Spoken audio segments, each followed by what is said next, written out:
Today I'm going to answer the very important question that one of our viewers asked about how to move to another country and exactly how that works when you're not a dual citizen and you're just starting out. We recently got a question from a gentleman named Jesse who says, how do average Americans just move to another country where they don't have citizenship? Serious question.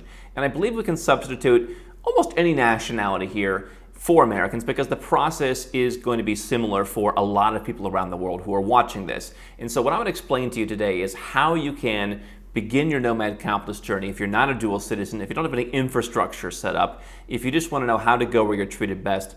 We're going to talk about that today. I'm going to give you a few simple steps. If it's your first time here, my name is Andrew Henderson. I'm the founder of Nomad Capitalist. We're a boutique consultancy that helps 7- and 8-figure entrepreneurs and investors legally reduce their taxes, protect their assets, and build their options overseas, all done legally, and also the host of the biggest and best offshore conference every year called Nomad Capitalist Live. And so obviously, there's the physical part of the move. We recently put out an episode where I said, here's how to leave your country for $1,000. You can go and watch that for more detail to where anyone, average American was the question, can simply leave their country. The answer is you buy a plane ticket. And so the more complicated answer in terms of what Jesse's asking is, what if I don't have citizenship somewhere else, is there's a couple things you can do. The first process, what a lot of people are going to do when they're starting, when they're just kind of exploring, or when they're doing what I did many years ago, which is just to grab a suitcase and go to a part of the world, go to Southeast Asia, go to East Asia, go to South America, Central America, Western Europe, Eastern Europe. I mean, you pick the region, you define how broad it is. They're going to go and they're going to get tourist visas because, what I would do is I'd go to, Bosnia for 2 weeks. I'd go to Serbia for 3 weeks. I'd go to Montenegro for 2 weeks. And I would kind of put together an itinerary for doing that. When I was in Southeast Asia, I would spend a month in Cambodia. I'd spend 6 weeks in Vietnam, and I would use that time to get appointments. I'd interview the CEO of the local British bank, or I'd talk to various investors. I'd talk to real estate agents, and I'd get some kind of semblance, and I'd figure out where I felt good and where I didn't feel good. And so I think that if you're planning on leaving your home country, just picking exactly where you want to go, even if you've been somewhere on vacation, you may have the vacation effect where, hey, it looked good every time you went there for a week or 2 weeks or even a month. But you have to see if you can get past the 3-month romantic period and actually settle there. And so certainly, I think a lot of people who we're working with do choose to get residence permits and citizenships right out of the gate because there's a strategic benefit to that. If I get a residence permit in Europe, that may lead to citizenship in Europe in the future. If I want that, it gives me in the meantime the ability to live in Europe. I can travel between those countries. Then I have more flexibility once I have European citizenship. If I don't want to be a U.S. citizen, there's a number of strategic benefits of residence and citizenship, which we've talked about here for years. But if the goal is just simply, how do I move to another country where I don't have citizenship? Number one, you may start with a tourist visa because if the goal is, again, average American, average Canadian, average Australian, I think a good process is have some kind of infrastructure that's strategic, right? What's the residence permit that leads to citizenship, even if I don't live there that often, okay? And if I've got to go there for 1 day a year, 3 days a year, a month a year, that's not really going to change where I'm spending the rest of my time, okay? If I need to get a citizenship by investment, citizenship by descent, that's not going to control where I live. If I've got to set up an offshore company, that may not, with proper planning, control where I live. So where am I actually moving to another country? It could simply be a tourist visa. Now, certainly the pandemic has made that more difficult. You're seeing a lot of countries starting to open up right now with, fewer restrictions or absolutely no restrictions, and so the tourist visa game is somewhat coming back. What you have seen in recent years is, long time ago, Thailand decided to make it rather difficult to just kind of be a perpetual tourist, coming in, leaving for a day, leaving for a week, and then coming back. Mexico recently, a lot of people on YouTube have been talking. I've heard a few stories about this, about you go to Mexico, theoretically, if you're a Western citizen, you're supposed to get 180 days. They're asking, where's your return ticket? Okay, you're leaving in 2 months. Well, then you get 2 months. You don't get 180 days. Well, you don't have a return ticket? All right, we're giving you 30 days. That's not happening to everybody, but it used to be possible. People would just go to Mexico and they would essentially live there, and as long as they had somewhere else to be, let's say they were doing public speaking, or they had a business meeting, or whatever, every 6 months, as long as they left every 6 months, they could always come back, no questions asked. You're seeing countries start to be more particular in that. Now, it's not that difficult. Everything's easy, nothing's easy, but it's straightforward enough to get a residence permit in Mexico, to get a residence permit in Thailand. If you decide you want to stay in one place, you can work your way up to the next level. So if your goal is just to kind of stay in one place on a tourist visa, that may or may not be becoming more difficult. Not in all countries, but certainly in some. But if your goal is, listen, I want to explore Latin America, I'm going to start in Mexico, I'm into crypto, so I'm going to go to El Salvador. I'm going to go check out Costa Rica. Maybe I'm going to go up north, San Juan del Sur, Nicaragua.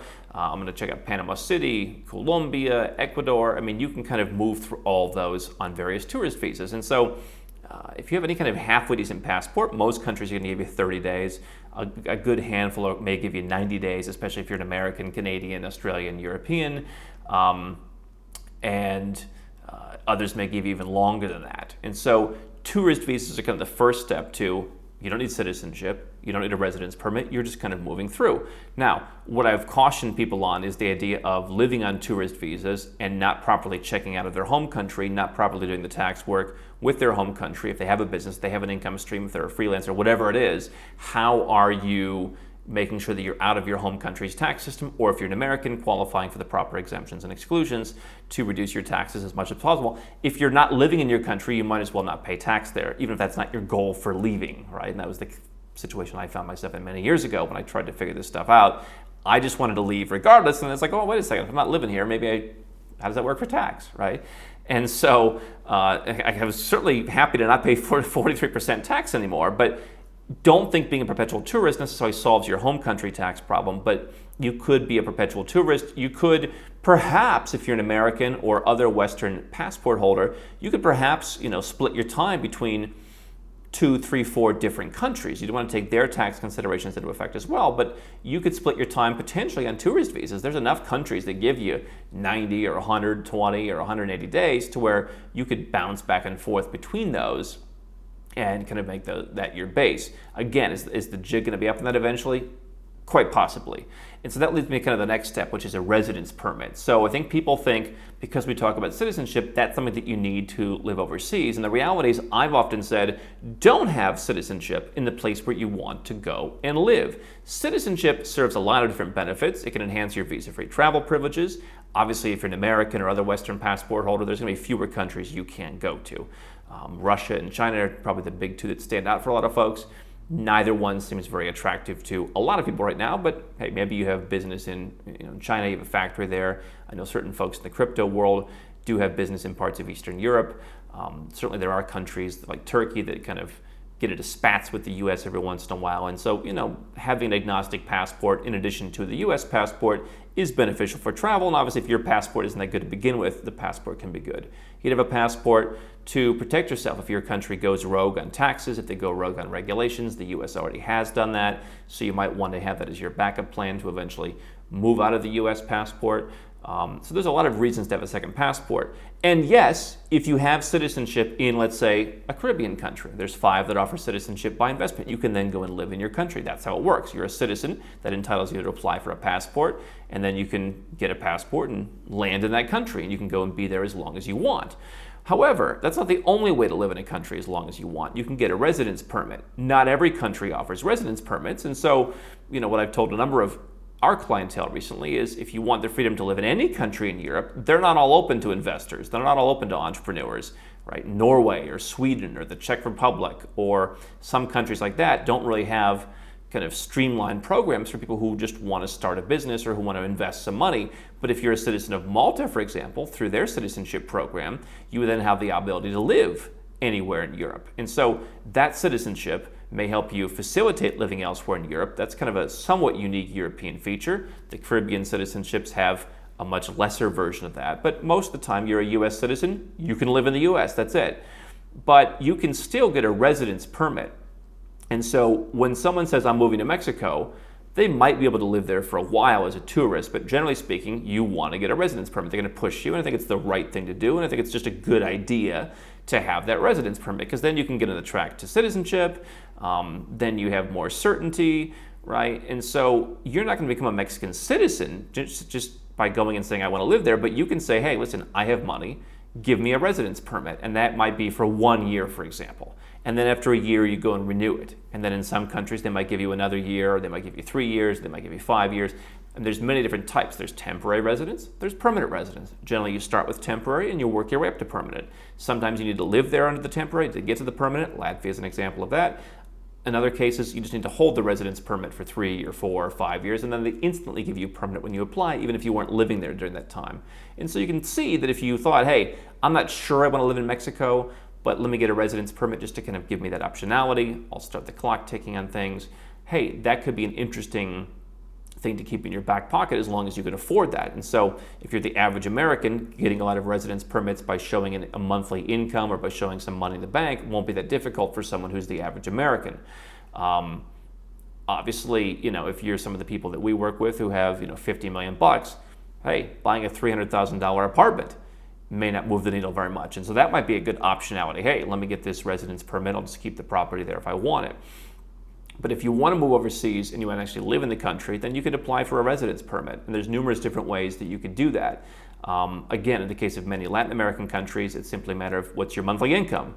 It can go down to as low to like $750 a month. Obviously the higher level countries in that part of the world might be thousands of dollars a month. But I don't know that it's really going to be more than $4,000 a month for a single person. They usually have a criteria for adding on a little bit more for dependents. Sometimes there's a criteria where it's a little bit more for dependent spouse, and then kids really aren't much more if you have a family. You may also be able to show a bank statement. And so this is one reason I've been telling you for a while now, do have some bank account that has money consistently, because when you come to Nomad Capitalist, we're going to have more options to help you out of all the different programs that we work with. If you say, yes, and I get 6 months of bank statements, and depending on what kind of country you want to go to, the more money you have in there, the better. Some countries want to see 20 grand, some want to see 40 grand, some want to see 100 grand.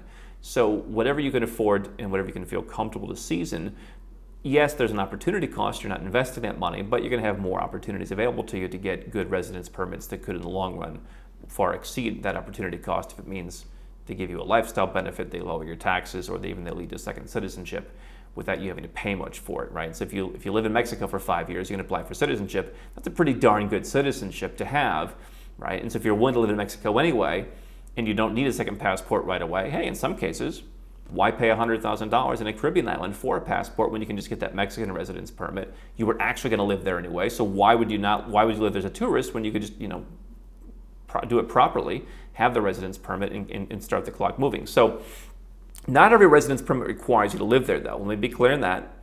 Some lead to citizenship and others don't. You might be a resident of the UAE, and then you can live in Dubai, and you don't really need to be there very often. You need to poke your head in a couple times a year. Yes, the UAE has kind of started opening up citizenship, but if you're watching this, you're probably not going to become a UAE citizen. Enjoy the idea of being a resident of the UAE for the lifestyle, for the low taxes, for all of that, right? Similar case in Singapore. Similar case in the Cayman Islands. I mean, theoretically possible, but it's a lot. If you're looking for citizenship, not really the cleanest or easiest place to go.